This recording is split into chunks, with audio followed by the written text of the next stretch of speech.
क्या होगा अगर देखे जाने का वह एहसास कमरे के अंधेरे कोने से नहीं आ रहा है? क्या होगा अगर यह आपके अंदर से आ रहा है? आपके पास इस बात का एक गहरा अटूट विचार है कि आप कौन हैं। यादों, भय और गुप्त आशाओं का एक संग्रह जिसे आप अपना स्व कहते हैं। आप मान लेते हैं कि यह पहचान ठोस है, कि यह आपकी है, लेकिन यह एक खतरनाक धारणा है, क्योंकि कुछ चीजें आपको सिर्फ डराना नहीं चाहती, वे आप बनना चाहती हैं। वे एक नई कहानी के लिए भूखी हैं और आपका जीवन एकदम सही पटकथा है। इस कहानी के अंत में आप समझेंगे कि सबसे बड़ा डर परछाई में एक राक्षस नहीं है। यह धीमी, शांत एहसास है कि आईने में वापस देखने वाला व्यक्ति अपनी लाइनें भूलने लगा है। क्या आपको वो एहसास पता है जब हताशा आपके लिए कोई फैसला लेती है? शॉन वहीं पर था। वह सिर्फ नौकरी नहीं ढूंढ रहा था, वह एक पलायन की तलाश में था। एक शांत जगह जहां वह दुनिया की नजरों से ओझल हो सके, जबकि बाहर की दुनिया खुद को सुलझा ले। विज्ञापन सीधा सादा था। रात के क्लीनर की जरूरत है, क्रिसेंट मॉल थिएटर, अच्छी तनख्वाह। यह एक जीवन रेखा की तरह महसूस हुआ। थिएटर खुद एक अवशेष था, स्ट्रीमिंग से पहले के जमाने का एक धूल भरा स्मारक, इससे पहले कि उसके आसपास का मॉल बंद दुकानों और गूंजती खामोशी के संग्रह में मुरझा गया था। जब वह इंटरव्यू के लिए अंदर गया तो हवा में पुराने पॉपकॉर्न और किसी और चीज की गंध भरी हुई थी, कुछ भारी, जैसे तूफान से पहले ओजोन। यह सिर्फ मनोरंजन की जगह नहीं थी, यह एक कंटेनर था, एक बर्तन जो सालों की सामूहिक भावना को संजोए हुए था। उसका अनुमान था कि यह एक सीधा सादा, बिना दिमाग वाला काम होगा। वह गलत था। इस जगह की कल्पना उसकी अपनी कल्पना से कहीं ज्यादा शक्तिशाली थी, और वह सीधे इसके आंतरिक दुनिया में कदम रखने वाला था, एक ऐसी दुनिया जहां वह मुख्य चयन था।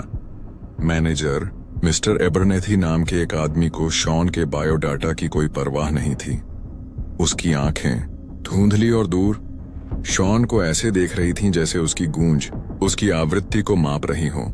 उसने धीमी, कर्कश आवाज में बात की, ये समझाते हुए कि थिएटर सिर्फ ईंट और गारे का नहीं है।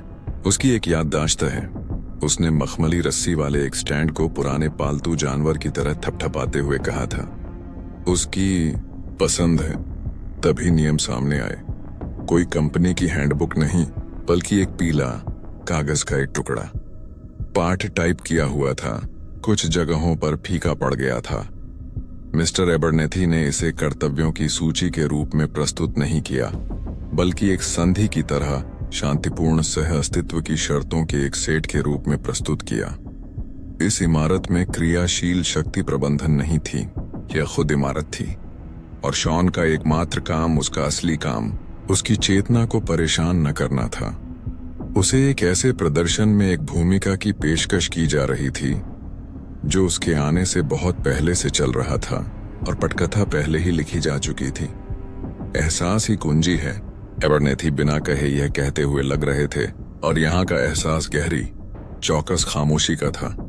नियम अजीब थे। सामान्य फर्श पर पोंछा लगाओ या कचरा बाहर निकालो जैसे नहीं। वे विशिष्ट थे, अटल थे, और पूरी तरह से स्पष्टीकरण से रहित थे।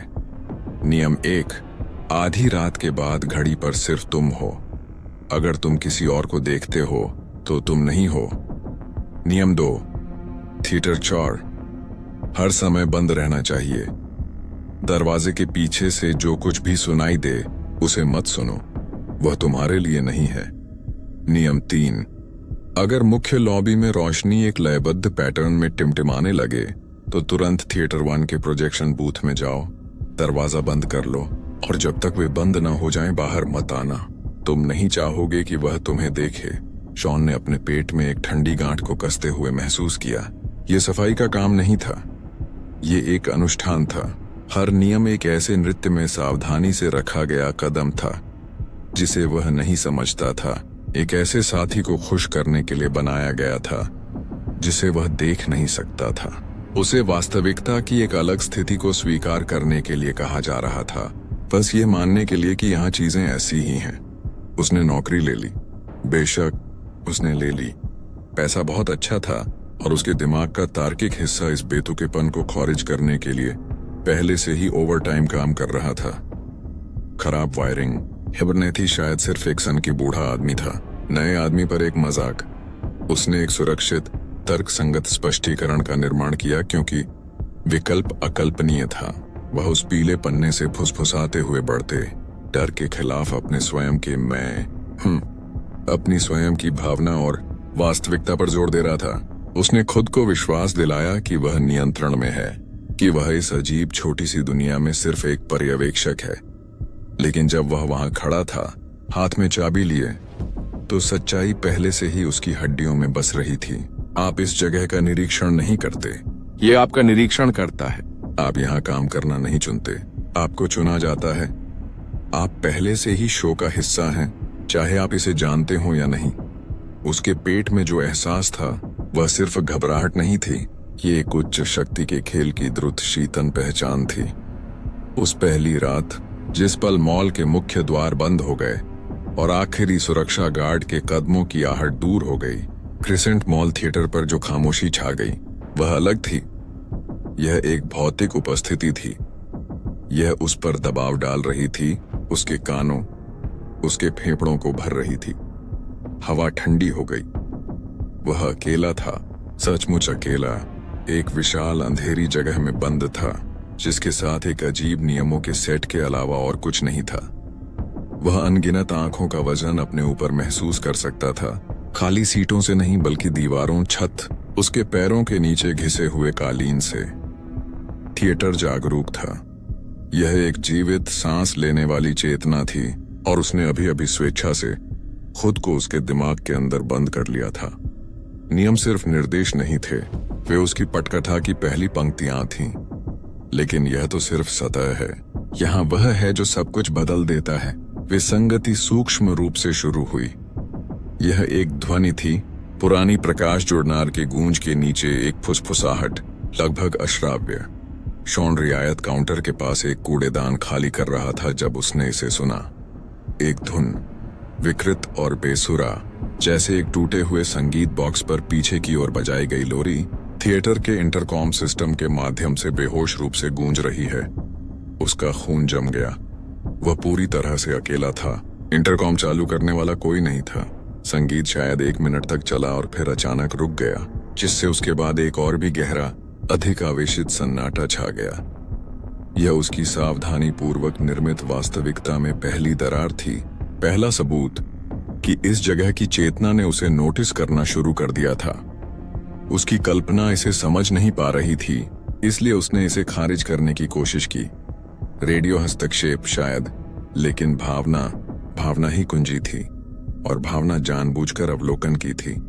उस रात बाद में जब वह अपनी गश्त कर रहा था, उसने इसे देखा। थिएटर 4 का दरवाजा, जिसे नियम 2 ने सख्ती से मना किया था, थोड़ा खुला था। दरार से एक रहस्यमय नीली रोशनी की एक पतली पट्टी रिस रही थी, जो दालान में एक लंबी अजीब छाया डाल रही थी। वह रुक गया। उसका दिल उसकी पसलियों के खिलाफ जोर से धड़क रहा था। उसे यकीन था कि उसने इसे बंद कर दिया है। उसे बोल्ट के क्लिक को स्पष्ट रूप से याद था। नियम ने सुनने के लिए नहीं कहा, लेकिन देखने के बारे में कुछ नहीं कहा। धारणा यह थी कि नियम उसकी सुरक्षा के लिए थे, लेकिन जिज्ञासा एक शक्तिशाली शक्ति है, हम सभी के भीतर काम करने वाली शक्ति का एक पहलू है। वह करीब चला गया, भय और आकर्षण उसके भीतर एक लड़ाई में। दरार के माध्यम से झांकते हुए उसने कुछ भी नहीं देखा। खाली मखमली सीटों की बस पंक्तियां और पंक्तियां, सभी उस अलौकिक नीली चमक में नहाए हुए हैं जो स्क्रीन से ही निकलती हुई प्रतीत होती है। कोई स्रोत नहीं था, कोई स्पष्टीकरण नहीं था, यह बस नीला था। उसने जल्दी से दरवाजा बंद कर दिया। क्लिक की आवाज सन्नाटे में बंदूक की गोली की तरह गूंज उठी। जब उसने दस्तक सुनी तो डर वास्तव में बस गया। वह परिसर के पीछे आपातकालीन निकास के पास था। एक दरवाजा जो एक अंधेरे, मृतांत गली में खुलता था। दूसरी तरफ से 3 तेज, जानबूझकर दस्तकें आईं। थम थम थम।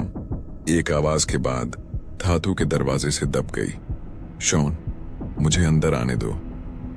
ये एक ऐसी आवाज थी जिसे उसने नहीं पहचाना, फिर भी उसने उसका नाम एक द्रुत शीतन परिचितता के साथ कहा। यह एक अनुरोध नहीं था, यह एक आदेश था। वह जम गया। उसकी पीठ से ठंडा पसीना बह रहा था। नियम एक स्पष्ट था, आधी रात के बाद घड़ी पर तुम ही हो। अगर तुम किसी और को देखते हो तो तुम नहीं हो। वह किसी को नहीं देख रहा था, लेकिन नियम का तात्पर्य कुछ गहरा था। यह उपस्थिति के बारे में था, कौन है और कौन नहीं है इसके चयन के बारे में। यह आवाज, यह इकाई उसका परीक्षण कर रही थी, उसे समझौते को तोड़ने, उसके होने की स्थिति को बदलने के लिए उसे बरगलाने की कोशिश कर रही थी। उसने जवाब नहीं दिया। वह धीरे धीरे दरवाजे से पीछे हट गया। उसके कानों में उसके अपने खून के धड़कने की आवाज। दस्तक फिर से आई, इस बार तेज, अधिक आग्रहपूर्ण। मुझे पता है कि तुम वहां हो, शॉन। तुम्हारे बिना शो शुरू नहीं हो सकता। आवाज उसका मजाक उड़ा रही थी, उसके साथ खेल रही थी। उसे लगा जैसे उसकी आंतरिक दुनिया पर आक्रमण किया जा रहा है। उसकी मानसिक सुरक्षा अकथनीय के वजन के नीचे ढह रही है। वह अब सिर्फ एक चौकीदार नहीं था, वह एक लौकिक खेल में एक भागीदार था, जिसके नियमों को वह मुश्किल से समझने लगा था। यह जगह पारंपरिक अर्थों में भूतिया नहीं थी, यह कुछ और था। यह अपने स्वयं के मैं हूं, अपनी चेतना के साथ एक इकाई थी, और यह खुद को मुखर कर रही थी। शॉन को दिखा रही थी कि उसका वास्तव में कितना कम नियंत्रण था। वह पहले से ही नाटक में था, वह बस अपनी भूमिका नहीं जानता था। मुख्य लॉबी की सापेक्ष सुरक्षा में पीछे हटते हुए उसने प्रबंधक के कार्यालय के दरवाजे के नीचे से एक कागज का टुकड़ा फिसलते हुए देखा। उसका दिल उछल पड़ा। वह सावधानी से पास गया। ये एक और पीला पन्ना था, पहले वाले के समान, जिसमें अधिक टाइप किया हुआ पाठ था। उसने इसे कांपते हाथों से उठाया। नए नियम। नियम 4, संगीत उसे शांत करने के लिए है। अगर ये रुक जाता है तो छिप जाओ। नियम 5, अपनी आंखों पर भरोसा मत करो। नीली रोशनी झूठ बोलती है, अंधेरा सच दिखाता है। नियम 6, कुछ ग्राहक कभी नहीं जाते, उन्हें परेशान मत करो। दिखावा करो कि वे वहां नहीं हैं। पटकथा वास्तविक समय में लिखी जा रही थी। प्रत्येक अलौकिक घटना दिशा निर्देशों के एक नए सेट के लिए एक उत्प्रेरक थी। नियम स्थिर नहीं थे, वे विकसित हो रहे थे। उसकी हरकतों उसके डर पर प्रतिक्रिया कर रहे थे। लेकिन यह तो सिर्फ सतह है, यहाँ वह है जो सब कुछ बदल देता है। नियम चेतावनी नहीं थे, वे एक बातचीत थे, और शॉन बस भाषा को समझने लगा था। वह छोटे, खिड़की रहित ब्रेक रूम में ठोकर खाकर घुस गया। उसका दिमाग उसके स्क्रिप्ट में नए, असंभव परिवर्धन से घूम रहा था। और तभी उसने उसे देखा। एक युवती, शायद उसकी उम्र की, छोटी फॉर्मिका मेज पर बैठी थी। शांति से एक दागदार कॉफी मग से घूंट भर रही थी। उसकी आंखें थकी हुई थीं, उस तरह की जिन्होंने बिना नींद के बहुत बार एक ही सूरज को उगते देखा था। और जब वह अंदर आया तो वह हिचकिचाई भी नहीं। वह जम गया। उसका पूरा शरीर एक एकल, कठोर तंत्रिका था। नियम 1 उसके सिर में चीख रहा था, घड़ी पर केवल तुम ही हो। यदि तुम किसी और को देखते हो तो तुम नहीं हो। तुम्हें यहां नहीं होना चाहिए। वह फुसफुसाने में कामयाब रहा। शब्द उसके गले में अटक गए। उसने ऊपर देखा। उसके चेहरे पर एक हल्की, उदास मुस्कान थी। वे सब पहले यही कहते हैं, उसने कहा। उसकी आवाज शांत लेकिन स्पष्ट थी। मेरा नाम हार्पर है, और नियम 1 अकेले होने के बारे में नहीं है। ये जानने के बारे में है कि जब तुम अकेले नहीं हो तो तुम कौन हो। हार्पर इस वास्तुशिल्प नरक में उसका वर्जिल बन गया। उसने समझाया कि मिस्टर एबरनेथी असली मैनेजर नहीं थे। वह एक पुजारी की तरह थे। असली संचालक शक्ति थिएटर ही थी, एक प्राचीन, सोई हुई चेतना जो उन्हें अपनी वास्तविकता में सपना देखती थी। नियम प्रबंधन से नहीं है। उसने उस पीले कागज पर अपनी उंगली टैप करते हुए कहा, जिसे वह अभी भी पकड़े हुए था। वे घर से हैं। यह कुछ बदलाव महसूस करता है। यह तुम्हें महसूस करता है, और यह समायोजित हो जाता है। भावना ही कुंजी है।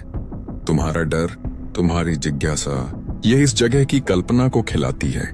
यह तुम्हारी अपनी आंतरिक दुनिया का उपयोग अगला दृश्य लिखने के लिए करती है। उसने थिएटर के बारे में एक जीवित इकाई के रूप में बात की। ईंट और मखमल के देवता, और वे केवल अभिनेता थे जो उसके मंच पर भटक गए थे। काम सफाई नहीं था, यह एक प्रदर्शन था, एक को संतुष्ट रखने के लिए तुष्टीकरण का एक नाजुक कार्य। वे सिर्फ नियम नहीं है। हार्पर ने अपनी आवाज को और धीमा करते हुए जारी रखा। वे बढ़ते हैं, वे प्रतिक्रिया करते हैं, और यदि आप उन्हें तोड़ते हैं तो वे दंडित करते हैं। वह आगे झुकी, उसकी आंखें उस पर टिक गईं। कुछ साल पहले आर्थर नाम का एक लड़का था। नियम 3, टिमटिमाती रोशनी के बारे में उसने सोचा कि यह मूर्खतापूर्ण है। जब यह शुरू हुआ तो वह मुख्य हॉल में था और वह बस वहीं रहा, पोंछा लगाता रहा। वह रुकी, हवा में सन्नाटा छा जाने दिया। अगली रात उसकी सूची में एक नया नियम दिखाई दिया। नियम 9, यदि आप सीटों पर एक परिचित चेहरा देखते हैं तो भाग जाएं। उसने अपनी बेटी को थिएटर 2 की आगे की पंक्ति से उसे लहराते हुए देखना शुरू कर दिया। फिर उसकी पत्नी, फिर उसके मृत पिता। इसने उसकी स्थिति बदल दी, उसके दिमाग को टुकड़े टुकड़े कर दिया। चयन प्रक्रिया सरल है। या तो आप स्क्रिप्ट का पालन करते हैं या स्क्रिप्ट आपको मिटा देती है और एक नया चरित्र लिखती है। शॉन ने महसूस किया कि उसके नीचे से फर्श खिसक गया है। यह एक ऐसा सच था जिसे उसका दिमाग स्वीकार करने के लिए नहीं बना था। वह फंस गया था एक ऐसे खेल में, एक खिलाड़ी जहां बोर्ड खुद जीवित था और सक्रिय रूप से उसे हराने की कोशिश कर रहा था। तुम अभी भी यहाँ क्यों हो? उसने पूछा। उसकी आवाज कांप रही थी। तुम बस यहाँ कैसे बैठ सकती हो? हार्पर ने अपनी कॉफी का एक और धीमा घूंट लिया। उसकी निगाहें दूर थीं, जैसे कि ब्रेक रूम की गंदी दीवारों से बहुत दूर किसी चीज को देख रही हो। तुम्हें जाने को नहीं मिलता, उसने धीरे से कहा। तुम्हें बस एक नई भूमिका मिलती है। तुम्हें लगता है कि तुम्हें इस नौकरी के लिए चुना गया था? नहीं, तुम्हें कास्ट किया गया था। जिस क्षण से तुम्हें इस जगह की जरूरत थी, तुम पहले से ही इसकी कहानी का हिस्सा थे। तुम्हारी पुरानी जिंदगी, तुम्हारा पुराना मैं हूं, वह सिर्फ ऑडिशन था। उसकी आवाज में अंतिमता किसी भी विकृत लोरी या दरवाजे पर दस्तक से ज्यादा भयानक थी। यह कोई धमकी नहीं थी, यह एक तथ्य का बयान था। जैसे कि इशारे पर दीवारों से एक धीमी गूंज निकलने लगी, जो फर्श और उनकी कुर्सियों से होकर कंपन कर रही थी। ब्रेक रूम में रोशनी एक बार, 2 बार टिमटिमाई और फिर बुझ गई, जिससे वे पूर्ण अंधकार में डूब गए। शॉन की सांस रुक गई। हिलो मत, हार्पर ने फुसफुसाया। उसकी आवाज अचानक असली डर से तंग हो गई। सांस भी मत लो। गूंज तेज हो गई, एक ही तेज स्वर में विलीन हो गई। एक अनंत काल के बाद, जो शायद केवल 30 सेकंड का था, रोशनी वापस जल गई। फर्श के बीच में एक ऐसी जगह जो एक पल पहले खाली थी, एक नया ताजा टाइप किया हुआ पीले कागज का पन्ना पड़ा था। हार्पर ने उसे नहीं देखा। कांपते हुए शॉन नीचे झुका और उसे उठा लिया। इसमें केवल एक वाक्य था, नियम 8, वह असली नहीं है। उससे बात करना बंद करो, अब और गहराई में जाओ। नियम 8। उसने शब्दों को फिर से पढ़ा। एक ठंडा डर उस पर छा गया, सन्नाटे से भी घना। वह असली नहीं है, उससे बात करना बंद करो। जब उसने अपनी आंखें पीले कागज से उठाईं, तो उसके सामने की कुर्सी खाली थी। हार्पर जा चुकी थी। ऐसा नहीं कि वह उठकर चली गई हो, वह बस वहां होना बंद हो गई थी। कॉफी का मग अभी भी मेज पर था। उसकी सामग्री से भाप की एक हल्की सी लकीर उठ रही थी। कुर्सी के घिसे पिटे विनाइल पर बनाया गया उसका निशान अभी भी दिखाई दे रहा था। उसकी कल्पना चकरा गई, यह समझने की कोशिश कर रही थी कि क्या हुआ था। क्या वह एक भूत थी, एक साझा मतिभ्रम, थिएटर की चेतना की एक जानबूझकर रचना, जो उसे निराशा के इस सटीक बिंदु पर ले जाने के लिए डिजाइन की गई थी? भावना ही कुंजी थी, और जो भावना अब उसे भस्म कर रही थी, वह गहरे, जानबूझकर अलगाव की थी। चयन प्रक्रिया पूरी हो गई थी। वह मंच पर बचा एकमात्र प्रतियोगी था। थिएटर ने अब सूक्ष्मता की परवाह नहीं की। उसका पूरा ध्यान उस पर था। जब वह भव्य खाली लॉबी से गुजरा, तो उसने अपनी परछाई को देखने का एक खिंचाव महसूस किया, जो भिन्न भिन्नाती सुरक्षा रोशनी के नीचे लंबी और पतली फैली हुई थी। वह रुक गया और उसकी परछाई उसके साथ रुक गई। लेकिन फिर जब वह बिल्कुल स्थिर खड़ा था, उसका दिल उसकी पसलियों के खिलाफ एक उन्मत्त ढोल था। उसकी परछाई हिलने लगी। धीरे धीरे, भयानक रूप से उसकी बांह उठी उसकी अपनी बांग से अलग हो गई और उसने इशारा किया। एक लंबी काली उंगली पैटर्न वाले कालीन पर फैली हुई थी जो सीधे थिएटर 7 के दरवाजों पर निशाना साध रही थी। वह चिल्लाया नहीं। यह कृत्य इतना व्यक्तिगत, इतना मौलिक रूप से गलत था कि यह डर को दरकिनार कर एक मूक आत्मा गहन उल्लंघन तक पहुंच गया। उसका बहुत ही रूप, उसके शरीर और प्रकाश का सरल परस्पर क्रिया अब उसकी अपनी संचालक शक्ति के अधीन नहीं था। उसके मैं हूं को चुनौती दी जा रही थी। यह मूल धारणा कि वह अपने स्वयं के भौतिक अस्तित्व का स्वामी है खंडित हो गई थी। उसने इशारा करती परछाई को नजरअंदाज कर दिया, अवज्ञा का एक निरर्थक कार्य, और खुद को सांसारिक चीजों में स्थापित करने की कोशिश की। काम, सफाई। वह रियायत स्टैंड पर गया। उसके हाथ कांप रहे थे जब उसने कांच के डिस्प्ले को पोंछा। तभी उसने उसे सुना। कोने में रखी पुरानी लकड़ी की खोया और पाया। कैबिनेट से एक दबी हुई आवाज आई। ये एक आवाज थी, एक बच्चे की आवाज, फुसफुसा रही थी और मतली की एक लहर के साथ जिसने लगभग उसके घुटनों को मोड़ दिया। उसने उसे अपनी आवाज के रूप में पहचाना। यह वह था, 6 साल की उम्र में अपने ट्री हाउस का गुप्त पासवर्ड फुसफुसा रहा था। बकवास शब्दों की एक श्रृंखला जिसके बारे में उसने 20 साल से नहीं सोचा था। थिएटर ने उसकी आंतरिक दुनिया में गहराई से खोज की थी, एक ऐसी स्मृति को तोड़ते हुए जो इतनी निजी, इतनी दबी हुई थी कि यहाँ इस जगह पर उसका फिर से प्रकट होना एक मानसिक विच्छेदन जैसा महसूस हुआ। इमारत की चेतना केवल उसके बाहर नहीं थी, यह अब स्पष्ट रूप से उसके अंदर थी। वह अब और नहीं लड़ सकता था। परछाई ने थिएटर सेट की ओर इशारा किया था। आवाज ने पुष्टि की थी कि दुश्मन पहले से ही उसके दिमाग में था। एक भयानक कृत्रिम निद्रावस्था के डर से खींचा हुआ वह थिएटर 7 के दरवाजों तक गया और उन्हें धक्का देकर खोल दिया। थिएटर सक्रिय था, प्रोजेक्टर भिनभिना रहा था, विशाल स्क्रीन पर एक टिमटिमाती हुई छवि डाल रहा था। ये एक होम मूवी थी, उसकी 7वीं जन्मदिन की पार्टी। उसने अपनी मां को देखा जो युवा और जीवंत दिख रही थी, उसे एक केक भेंट कर रही थी।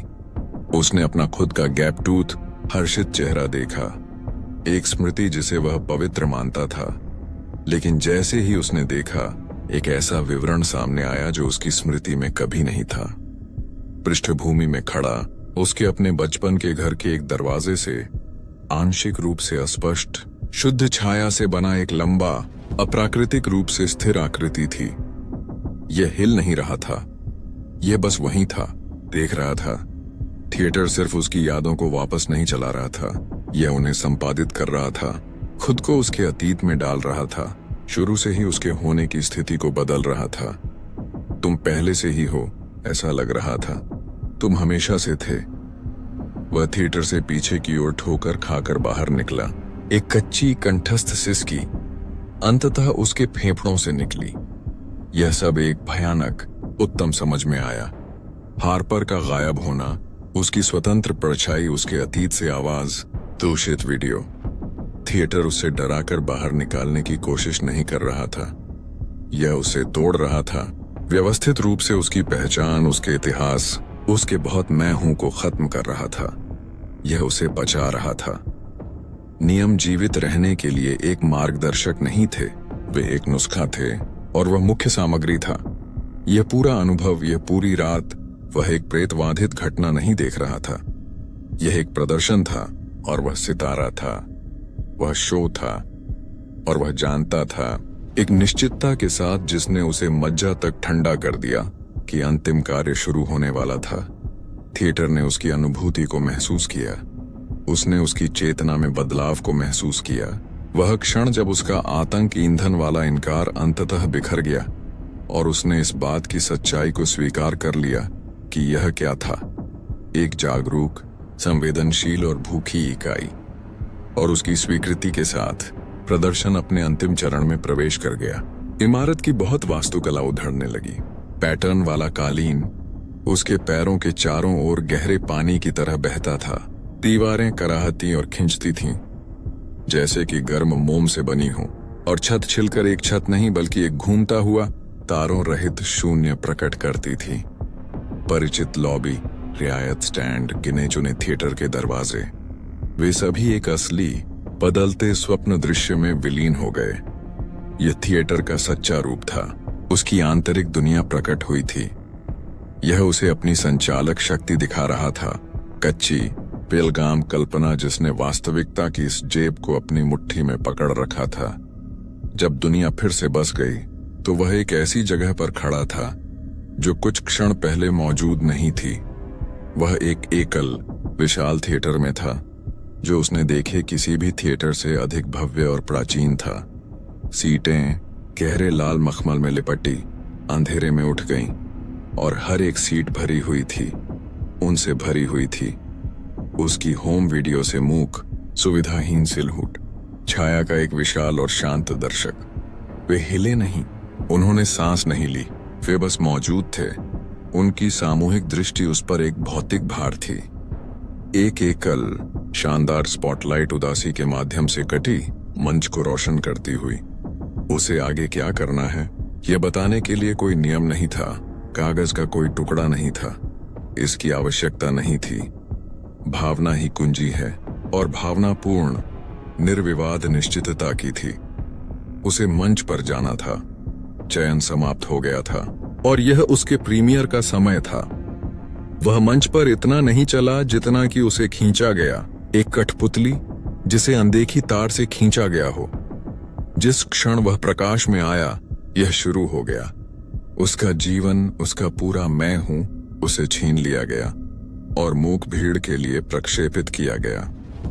उसे अपनी यादों में एक कलाकार बनने के लिए मजबूर किया गया, न केवल घटनाओं को फिर से प्रस्तुत करना, बल्कि अपनी गहरी शर्म और पछतावे की कच्ची झुलसा देने वाली भावनाओं को भी। उसने अपने पहले दिल टूटने के गर्म आंसू महसूस किए। बचपन की दुर्घटना से डर का धातु जैसा स्वाद चखा उन शब्दों पर घुट गया जो उसने अपने पिता से मरने से पहले कभी नहीं कहे थे। वह अपनी ही असफलताओं का अभिनेता और दर्शक दोनों था। उसकी आत्मा नग्न हो गई और देखने वाले अंधेरे द्वारा मनोरंजन के रूप में भस्म हो गई। वह उन्हें सब कुछ दे रहा था, अपनी आंतरिक दुनिया का हर गुप्त कोना, जब तक कि शॉन नाम के आदमी का कुछ भी नहीं बचा। जब अंतिम स्मृति चली गई, इस नौकरी के लिए अखबार के विज्ञापन को घेरने का हताश क्षण, स्पॉटलाइट फीकी पड़ गई। थिएटर फिर से खाली था। छाया दर्शक गायब हो गए थे। वह मंच पर खड़ा था, खोखला, अपने पूर्व स्व से साफ हो गया था। उसकी पुरानी स्थिति चली गई थी, एक शांत शून्यता से बदल दी गई थी। वह एक कोरा स्लेट था। जब उसने गुफा जैसी चुप्पी में बाहर देखा तो सामने की पंक्ति की केंद्र सीट के आर्मरेस्ट पर पीले कागज की एक शीट दिखाई दी। वह मंच से नीचे उतरा और उसे उठा लिया। यह नियमों की सूची नहीं थी, यह एक नौकरी का विवरण था। शीर्ष पर कठोर टाइप किए हुए अक्षरों में एक शब्द था, मैनेजर। उसका प्रदर्शन उसका अंतिम साक्षात्कार था। मिस्टर एबरनेथी सेवानिवृत्त हो गए थे। बाहर की दुनिया के साथ इंटरफेस करने के लिए एक नई चेतना की आवश्यकता थी। उसने अपने नए नियम, अपना नया उद्देश्य पढ़ा। नियम 1, जब उन्हें मंच की सबसे अधिक आवश्यकता होगी तब आप अगले कलाकार को पाएंगे। नियम 2, आप उन्हें शुरुआती स्क्रिप्ट प्रदान करेंगे, आप इसे समझाएंगे नहीं। नियम 3, आप अगले चयन के पूरा होने तक थिएटर का रखरखाव करेंगे। नियम 4, घड़ी पर केवल आप ही हैं। यदि आप किसी और को देखते हैं तो आप नहीं हैं। वह अब अभिनेता नहीं था, बल्कि अगली आत्मा के लिए मंच निर्देशक था। उसने कागज को मोड़ा। अपनी नई वास्तविकता की स्वीकृति एक अच्छी तरह से पहने हुए कोट की तरह आराम से उस पर बस गई। वह अब शॉन नहीं था, वह मैनेजर था। उसने खाली सीटों की ओर पीठ की और एक ऐसे दरवाजे की ओर चला गया जिसे उसने पहले कभी नहीं देखा था। एक दरवाजा जिस पर ऑफिस अंकित था, वह पहले से ही घर पर था। वह अब थिएटर का कैदी नहीं है, वह उसका तंत्रिका तंत्र है। उसका पुराना स्व नष्ट नहीं हुआ था, उसे खा लिया गया, पचा लिया गया और पूर्ण उपयोग में लाया गया। प्रदर्शन वास्तव में कभी समाप्त नहीं होता, यह केवल मुख्य अभिनेता को बदलता है। तो अगली बार जब आप हताशा की उस गहरी खोखली पीड़ा को महसूस करें किसी भी खुले दरवाजे की ओर उस खिंचाव को महसूस करें तो अपने आप से पूछें, क्या वह भावना वास्तव में आपकी है या पास में कोई पुरानी खाली जगह सिर्फ आपके लिए एक भूमिका लिख रही है। अगर इस कहानी ने आपके अपने घर में सन्नाटे को थोड़ा भारी महसूस कराया है तो ऐसा इसलिए है क्योंकि आपका ऑडिशन शुरू हो गया है। अभी सब्सक्राइब करें और घंटी बजाएं। अगली स्क्रिप्ट तैयार की जा रही है और आप अपना संकेत चूकना नहीं चाहेंगे।